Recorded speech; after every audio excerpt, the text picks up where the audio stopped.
اعوذ باللہ من الشیطان الرجیم بسم اللہ الرحمن الرحیم۔ السلام علیکم طلباء، امید ہے آپ سب خیریت سے ہوں گے۔ کلاس فرسٹ ایئر یہ آپ کا پہلا آن لائن اردو کا لیکچر ہے۔ فرسٹ ایئر میں نے آپ کو کلاس میں بتایا تھا کہ نئے سلیبس کے مطابق اردو کی ساری کتاب کی گرامر پیپر میں شامل ہیں۔ مطلب یہ کہ جو سبق، نظمیں اور غزلیں نئے سلیبس کے مطابق پیپر میں نہیں آئیں گی ان کی گرامر بھی یاد کرنی ہے۔ اس عنصر میں ہمارے پاس پہلا سبق ہے اپنی مدد آپ، اور اس کے مصنف کا نام ہے سر سید احمد خان۔ صفحہ نمبر 9 پر محاورہ اور روزمرہ کی تعریف ہے۔ سب سے پہلے ہم محاورہ کی تعریف کرتے ہیں۔ جب دو یا دو سے زیادہ الفاظ حقیقی معنوں کی بجائے مجازی معنوں میں استعمال ہوں تو وہ محاورہ کہلاتا ہے۔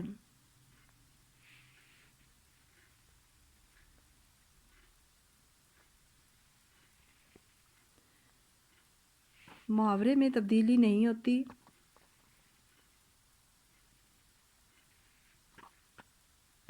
محاورہ قواعد کی حدود میں آتا ہے۔ اس کی مثالیں ہیں: آنکھیں دکھانا، آنکھوں سے گرانا، آنکھیں بچھانا، 9 2 11 ہونا اور تارے گننا وغیرہ۔ اس کی تعریف ہم اس طرح کر سکتے ہیں کہ دو یا دو سے زیادہ الفاظ جو اپنے اصلی معنوں کی بجائے غیر حقیقی یا مجازی معنوں میں استعمال ہو محاورہ کہلاتا ہے۔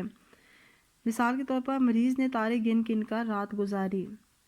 تارے گننا کا لفظی معنی ہے تاروں کو شمار کرنا، یعنی ان کی تعداد گننا، مگر یہاں یہ محاورتاً استعمال ہوا ہے، یعنی غیر حقیقی معنی رات بھر نیند نہ آنا مراد لیا گیا ہے۔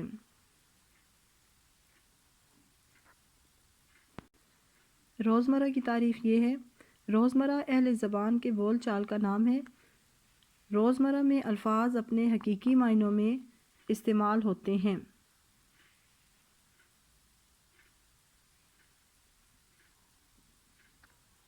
روزمرہ قواعد سے بالا تر ہوتا ہے۔ روزمرہ اہل زبان کے مطابق بدلتا رہتا ہے۔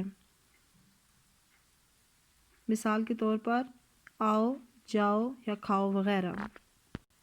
روزمرہ ایک لفظ کا بھی ہو سکتا ہے، لیکن محاورے میں کم از کم 2 الفاظ کا ہونا ضروری ہے۔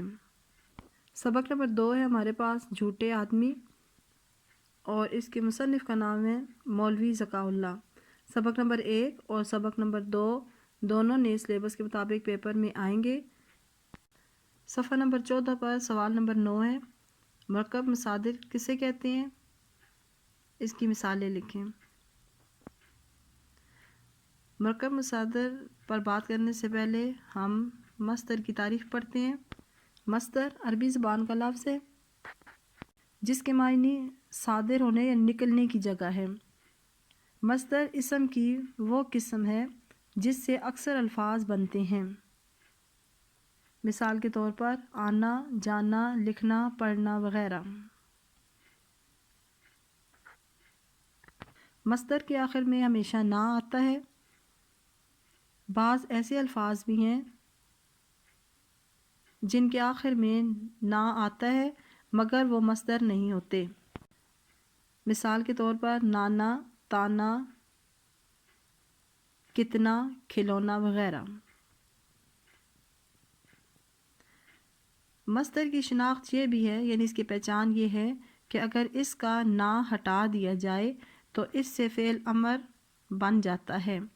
فعل امر حکمیہ جملہ ہوتا ہے، یعنی کسی کام کے کرنے کے لیے کہا جاتا ہے۔ جیسے لکھنا کا نا، نون الف نا ہٹا دیا جائے تو لکھ، اور پڑھنا کا نا ہٹا دیا جائے تو پڑھ رہ جاتا ہے۔ لیکن بچھونا، نانا یا جتنا وغیرہ کا نا اگر ہٹا دیا جائے تو یہ فعل امر نہیں بنتا، اس لیے یہ الفاظ جو ہے مصدر نہیں ہیں۔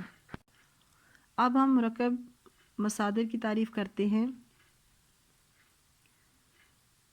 مرکب مصادر وہ ہوتے ہیں جس میں ایک سے زیادہ مصدر استعمال ہوئے ہوں۔ دوسرے معنوں میں ہم انہیں بطور امدادی افعال استعمال ہونے والے مصادر بھی کہہ سکتے ہیں۔ مثال کے طور پر آ جانا، ہو جانا، آ لگنا، کھا لینا وغیرہ۔ بعض اوقات دو مصادر اکٹھے بھی آ جاتے ہیں، جیسے آنا جانا، کھانا پینا وغیرہ۔ سبق نمبر 3 نظریہ پاکستان ہے جو پیپر میں نہیں آئے گا۔ صفحہ نمبر 21 ہے۔ سوال نمبر 4 ہے امدادی فعل کے جملے تلاش کرنے ہیں۔ اس کے لیے امدادی فعل کی تعریف کرنا ضروری ہے۔ آگے سبق نمبر 9 میں امدادی فعل کی تعریف اور اس کی مثالیں آئیں گی۔ سبق نمبر 9 میں امدادی فعل کی تعریف اور اس کی مثالیں تفصیل کے ساتھ ہم کریں گے۔ سبق نمبر 4 ہے ہمارے پاس پاکستانی قومیت کا مسئلہ، اور اس کے مصنف کا نام ہے ڈاکٹر سید عبداللہ۔ سبق نمبر 4 سلیبس میں شامل ہے، اس لیے سبق کا نام اور مصنف کا نام بھی لازمی یاد کرنا ہے۔ صفحہ نمبر 28 پر فعل، فاعل اور مفعول کی مناسبت سے کیسے تبدیل ہوتے ہیں، اس کا جواب یہ ہے، فعل اپنے فاعل اور مفعول کی مناسبت سے کئی اصولوں کے تحت تبدیل ہوتا ہے۔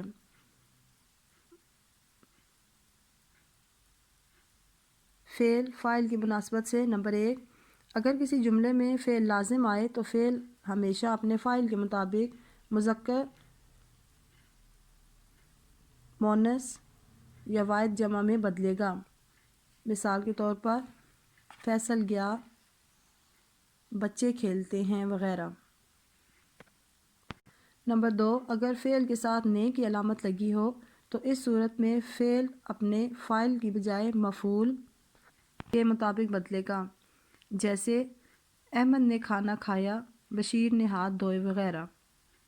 نمبر 3، جب کسی جملے میں فاعل ایک سے زیادہ ہوں تو فعل کی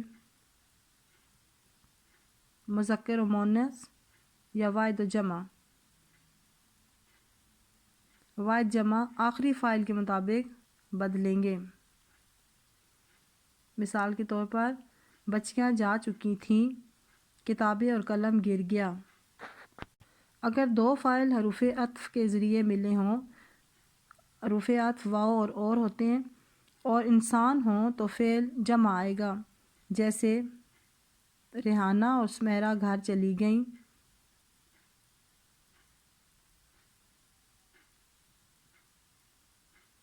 بچھو اور سانپ مر گیا۔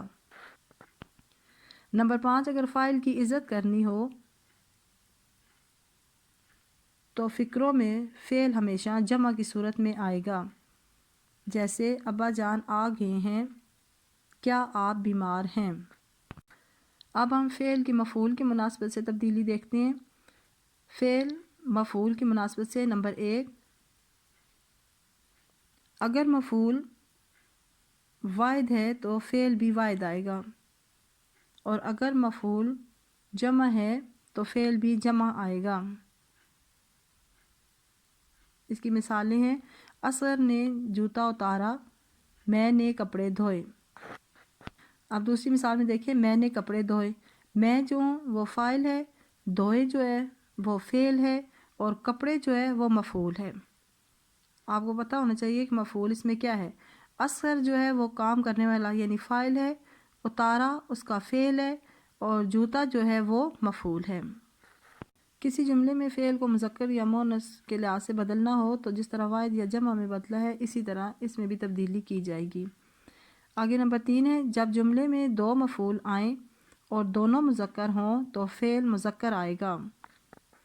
مثال کے طور پر کاغذ اور قلم کھو گیا۔ اس طرح اگر دونوں مفعولوں میں پہلا مذکر اور دوسرا مؤنث ہو تو فعل مؤنث آئے گا، جیسے لائٹین اور شمع بجھ گئی۔ نمبر 4 ہے، کسی جملے میں اگر فعل مجہول پایا جائے تو اس کا فعل اپنے مفعول کے مطابق مذکر، مؤنث یا واحد جمع میں تبدیل ہوگا۔ اس کی مثال ہے، نمبر 1، میز رکھا گیا، مذکر ہے، کرسی رکھی گئی، مؤنث ہے، خط لکھا تھا، واحد ہے، خطوط لکھے تھے جمع ہے۔ فعل مجہول کیا ہوتا ہے؟ فعل مجہول اس فعل کو کہتے ہیں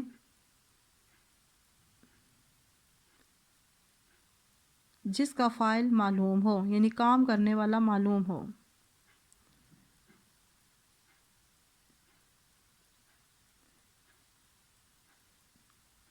جس میں کام کرنے والا معلوم نہ ہو۔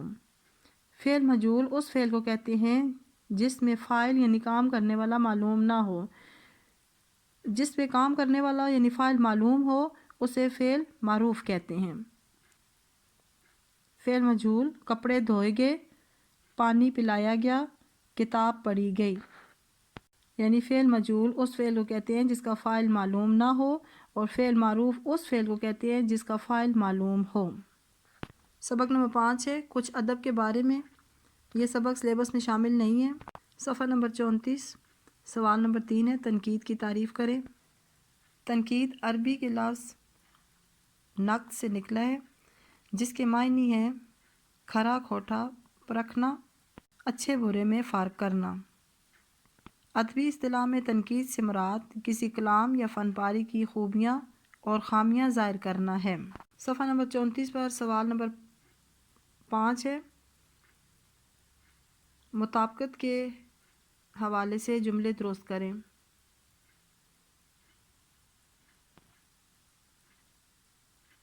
یہ ہیں نمبر 1، میری کتابیں، قلم اور کاپیاں سب کچھ کھو گیا۔ اگلا جملہ ہے 4 کپ، 1 گلاس اور 2 پلیٹیں ٹوٹ گئیں۔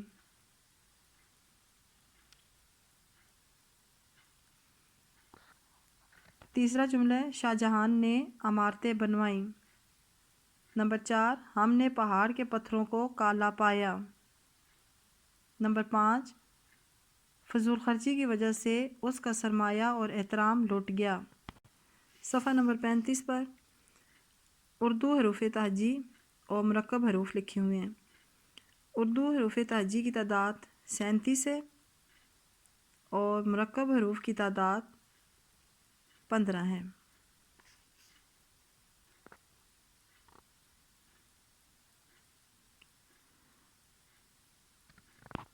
سبق نمبر 6 ہمارے پاس ہے لمحہ فکریہ۔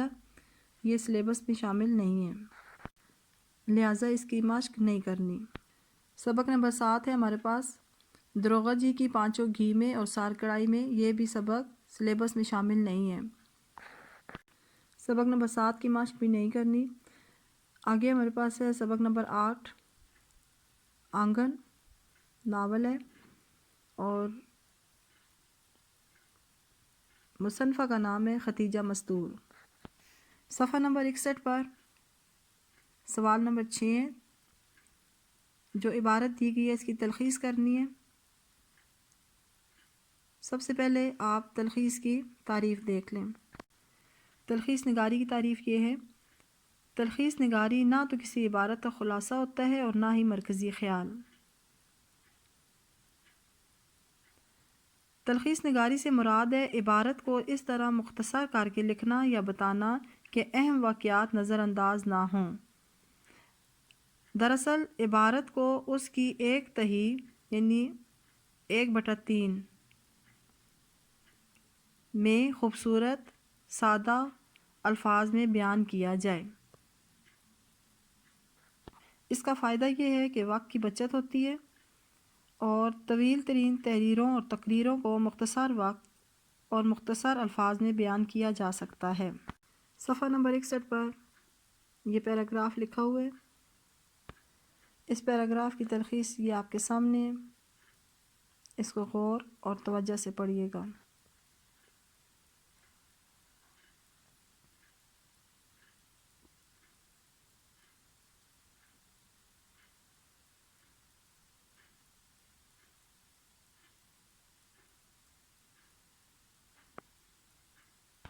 اس پیراگراف کا عنوان یعنی نام آپ نے خود لکھنا ہے۔ یہ آپ کا ہوم ورک ہے، اگر سمجھ نہ آئے تو آپ پوچھ سکتے ہیں۔ سبق نمبر 9 ہے ہمارے پاس خوبصورت بلا، یہ سلیبس بھی شامل نہیں ہے۔ صفحہ نمبر 70 پر سوال نمبر 8 اور سوال نمبر 10 لازمی کرنے ہیں۔ سوال نمبر 8 میں استعارے کی تعریف اور اس کی مثالیں ہیں۔ اس کی تعریف ہے، استعارہ کے لغوی معنی ادھار لینے کے ہیں۔ اصطلاح میں اگر کوئی لفظ مجازی معنی میں اس طرح استعمال ہو کہ اس کے مجازی اور حقیقی معنی میں تشبیہ کا تعلق ہو تو اسے استعارہ کہتے ہیں۔ اس کی مثالیں ہیں، نمبر 1 وہ دیکھو شیر آ رہا ہے، نمبر 2 میرے گھر تو چاند اترا ہے۔ استعارہ کی تعریف سمجھنے کے لیے ہم تشبیہ کی تعریف کرتے ہیں۔ تشبیہ کا لفظ شبہ سے نکلا ہے، اس کے لغوی معنی مشابہ قرار دینے کے ہیں۔ اصطلاحی معنوں میں کسی ایک چیز کو مشترک خوبی کی بنا پر دوسری چیز کی مانند قرار دینا تشبیہ کہلاتا ہے۔ اس میں شرط یہ ہے کہ دوسری چیز اس خوبی میں جامع اور معروف ہو۔ مثال دیکھیں، علی شیر کی طرح بہادر ہے۔ یہاں پر علی کو اس کی بہادری کی وجہ سے شیر سے تشبیہ دی گئی ہے۔ اگر جملہ اس طرح لکھ دیا جائے، علی شیر ہے، تو یہ استعارہ ہے، یعنی کسی خوبی کو بیان کرنا کی طرح کہنا۔ تشبیہ اور وہ جس چیز میں وہ خوبی پائی جائے اس کا نام لینا استعارہ کہلاتا ہے۔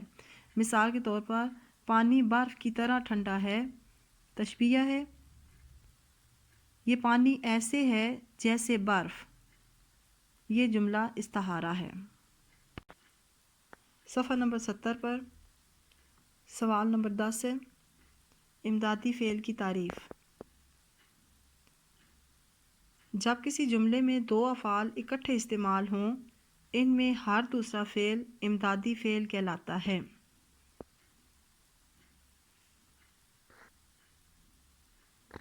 امدادی فعل کی تعریف یہ بھی کی جا سکتی ہے، وہ فعل جو دوسرے فعل کی مدد کرے امدادی فعل کہلاتا ہے۔ وہ فعل جو دوسرے فعل کی مدد کرے امدادی فعل کہلاتا ہے۔ اس کی پہچان یہ ہے کہ یہ عموماً اصل فعل کے بعد آتا ہے اور اس کے معنی میں وسعت پیدا کرتا ہے۔ مثال کے طور پر آ جانا، کھا لینا، دے دیا، سو گیا وغیرہ۔ امدادی فعل کے 5 جملے یہ ہیں، نمبر 1 اکرم درد سے بلبلا اٹھا، نمبر 2 احسان کرکٹ کھیلتے ہوئے گر پڑا، نمبر 3 سائمہ نے سیب کھا لیا، نمبر 4 آج میں بہت جلدی سو گیا، نمبر 5 اس نے سانپ کو مار ڈالا۔ ان جملوں میں بلبلا اٹھا، گر پڑا، کھا لیا، سو گیا، مار ڈالا امدادی فعل ہیں۔ سبق نمبر 10 ہے ہمارے پاس تعلیم بالغہ اور اس کے مصنف کا نام ہے خواجہ معی الدین۔ یہ سبق سلیبس میں شامل ہے۔ صفحہ نمبر 83 پر سوال نمبر 5 ہے، محاورے کی تعریف کریں اور کوئی سے 5 محاورے لکھیں۔ سبق نمبر 1 میں ہم محاورے کی تعریف تفصیل کے ساتھ کر چکے ہیں۔ یہاں میں آپ کو مختصراً دوبارہ بتا دیتی ہوں۔ 2 یا 2 سے زیادہ الفاظ جو اہل زبان کی بول چال کے مطابق حقیقی معنوں کی بجائے مجازی معنوں میں استعمال ہوں، محاورہ کہلاتا ہے۔ سبق نمبر 1 میں جو ہم نے تعریف کی ہے، اگر آپ وہ لکھ دیں تو وہ بھی درست ہے۔ اس کی مثالیں ہیں، نمبر 1 غم کھانا، دل باغ باغ ہونا، 9 2 11 ہونا، تارے گننا، آسمان سر پر اٹھانا وغیرہ وغیرہ۔ صفحہ نمبر 83 پر انشائیہ کی تعریف لکھی ہوئی ہے۔ انشائیہ ایک شخصی صنف ادب ہے۔ انشائیہ نگار کی ذات کو اس صنف میں مرکزیت حاصل ہوتی ہے۔ لکھنے والی کی شخصیت اس کی زندگی کے مجموعی تصور اور انفرادی احساس کا اظہار ہے۔ عام مضمون نویسی کے برعکس انشائیہ کا لہجہ سادہ، بے تکلف اور گھریلو ہوتا ہے۔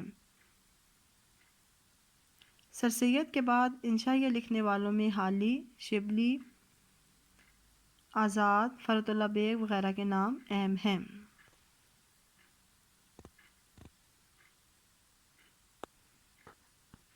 سبق نمبر 11، شیراز اور کنارے آب رکن آباد وغیرہ۔ شیراز اور کنارے آب رکن آباد وغیرہ، اس کے مصنف کا نام ہے ابن انشا، یہ سفر نامہ ہے اور یہ سلیبس میں شامل ہے۔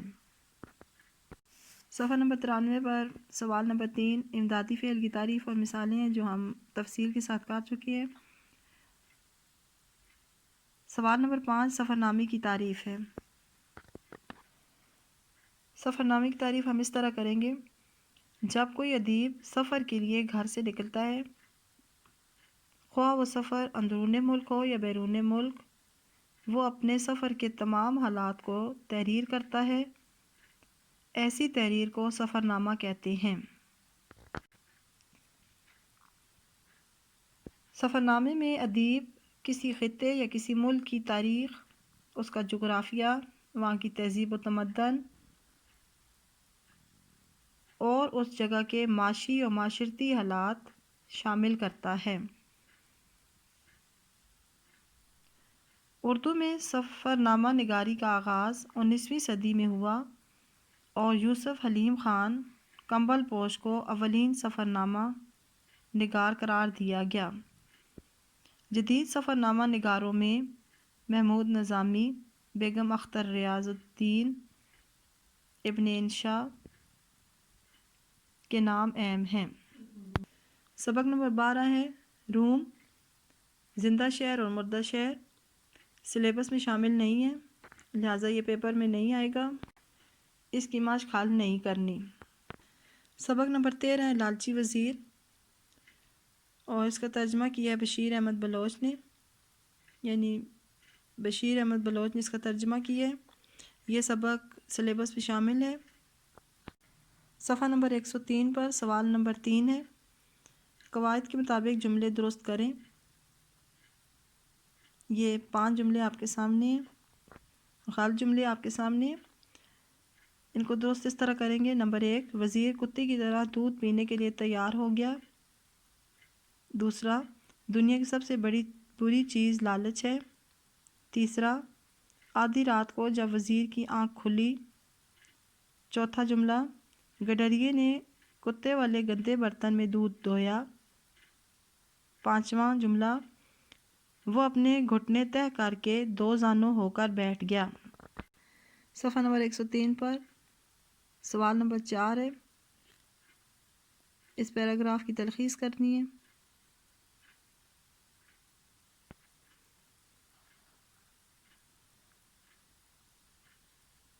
یہ آپ کے سامنے اس پیراگراف کی تلخیص ہے۔